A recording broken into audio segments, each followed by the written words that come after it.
Hello friends, today we'll see the topic polarization. To understand this concept of polarization, first I need to know that the atom, what I'm going to take into consideration, should be a dielectric medium. Okay, so this consists of a positive charge, which is nothing but my nucleus, and the negative charge, which is revolving around them. They are called as electrons. So this negative charge forms the cloud of my electrons, and here the electric field that is applied, usually it will be zero, as we have already seen according to the conservation of charge that the electric field inside a closed loop will be always a zero. So the number of positive charge will be same as that of my negative charge. Hence this atom, they are called to be a neutral.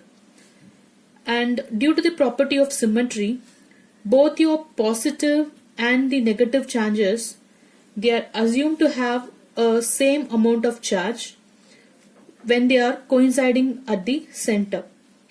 So this will not have a dipole.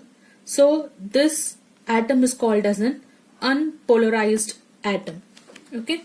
So when we are considering an electric field is applied to a symmetrical distribution, so the positive charge experiences a force which is nothing but multiplication of my charge into my electric field that is applied, while this charge experiences a negative force which is in the opposite direction.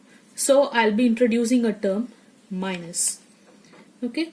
Suppose now there is a small separation between my nucleus and an electron, then what happens we'll see. Suppose if I have a nucleus, okay, and there is an electron. So this is my nucleus and they are my electrons. For a polarized atom, and this is a unpolarized atom.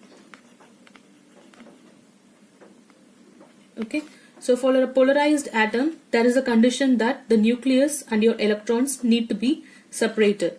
So, and it can be seen that the electron cloud is separated from your entire nucleus, and the dipole, it gets aligned to your applied field. So this process is called as a polarization. I repeat, the dipole, that is the opposite poles, which they are getting aligned to the applied electric field, I call it as a polarization. And based upon this, there are two types of dielectrics. First one is a polar, and my second one is non-polar. Okay, so in the polar molecules, the displacement between the positive and negative charges exists. There is a movement of your positive and negative charges. So displacement exists. Whereas in your non-polar arrangement, the molecules are dipole, since they are totally absent due to the absence of your electric field, they get not align each other. So the arrangement of your dipole moment is totally zero. Okay, so thus the dipole arrangement will exist only for your electric field what we are going to apply. So in that case, what happens, your electrons gets distributed randomly. So under this application of my electric field, your dipole will experience a motion or a torque, and they will align in the direction of your applied electric field.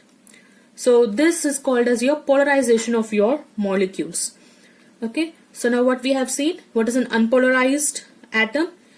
Under application of any electric field, they get aligned, whereas in your polarized, they get not, actually they don't have a separate the displacement, and the displacement exists only when there exists a positive and your negative charge. Okay, so this is about your polarization. Now we'll see what is the mathematical expression for this polarization.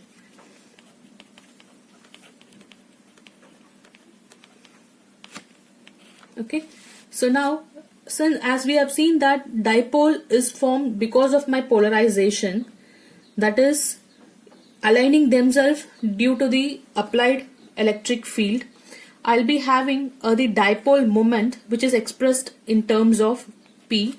Okay, so this dipole moment is given as the charge into my displacement. Okay, or this is a distance of a vector from my negative charge to the positive charge. Okay, so let us see what is this terminologies. So here my Q is a magnitude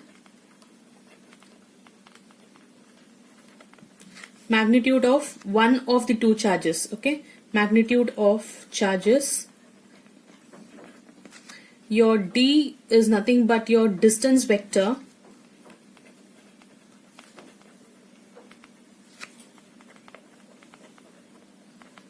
Okay, and with this consideration, let us also consider your N be a number of dipoles and your del V is the total volume of my dielectric.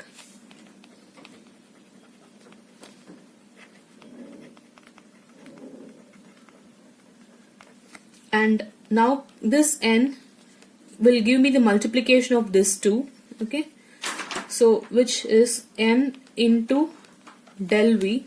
So my total dipole moment can be given by a normal superposition principle, which I can write it as P total is equal to Q1 D1, Q2 D2, etc.